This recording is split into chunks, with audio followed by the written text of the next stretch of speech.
Perbedaan Kurtilas dan Kurikulum Merdeka. Apa itu Kurtilas dan Kurikulum Merdeka? Let's go, kita simak penjelasannya.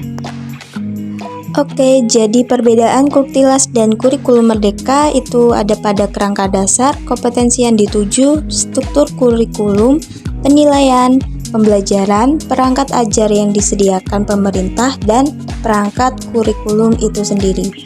Oke, untuk selanjutnya kita akan membahas tentang kerangka dasar dari kurikulum 2013. Jadi kurikulum 13 ini menurut Permendikbud Republik Indonesia nomor 35 2018 tentang perubahan atas Permendikbud nomor 58 tahun 2014 tentang kurikulum 13. Yang pertama, kerangka dasarnya itu tujuan sistem pendidikannya itu nasional dan standar nasional pendidikan. Sedangkan kurikulum merdeka itu tujuan sistem pendidikan nasional mengembangkan profil pelajar Pancasila pada peserta didik dan standar nasional pendidikan.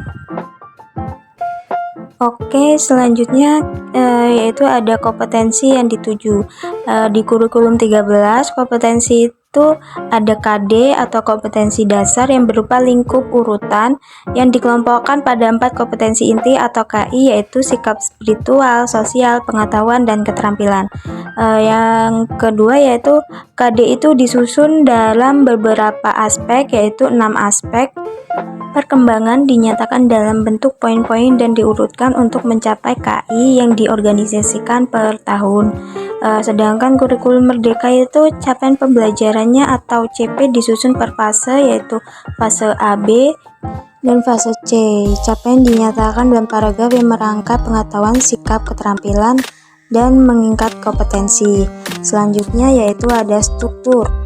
Struktur dari kurikulum merdeka itu pembelajarannya itu bersifat kegiatan intrakurikuler dan proyek penguatan profil pelajar Pancasila. Jam pelajarannya itu diatur per tahun dan pendekatannya itu berbasis mata pelajaran, tematik, atau terintegrasi. Sedangkan di K13 jam pelajarannya itu diatur per minggu dan satuan alokasinya itu setiap minggu dalam setiap semester menggunakan pendekatan bersistematik integratif. Oke, selanjutnya yaitu ada perbedaan penilaiannya. Di kurikulum merdeka itu penguatan pada asesmen formatif dan hasilnya itu untuk merancang pembelajaran sesuai tahap capaian peserta didik dan menguatkan pelaksanaan penilaian terutama dalam proyek penguatan profil Pancasila. Sedangkan di K13 itu penilaiannya itu formatif dan sumatif oleh pendidik dan menguatkan pelaksanaan penilaian autentik pada setiap mata pelajaran. Selanjutnya yaitu ada pembelajaran. K13 itu menguatkan terdiferensiasi pembelajaran sesuai tahap capaian pembelajaran. Dan kurikulum merdeka itu pendekatan pembelajaran satuan, yaitu pendekatan saintik untuk semua mata pelajaran dan berfokus pada intrakurikuler atau tatap muka. Selanjutnya yaitu ada perangkat ajar yang disediakan pemerintah.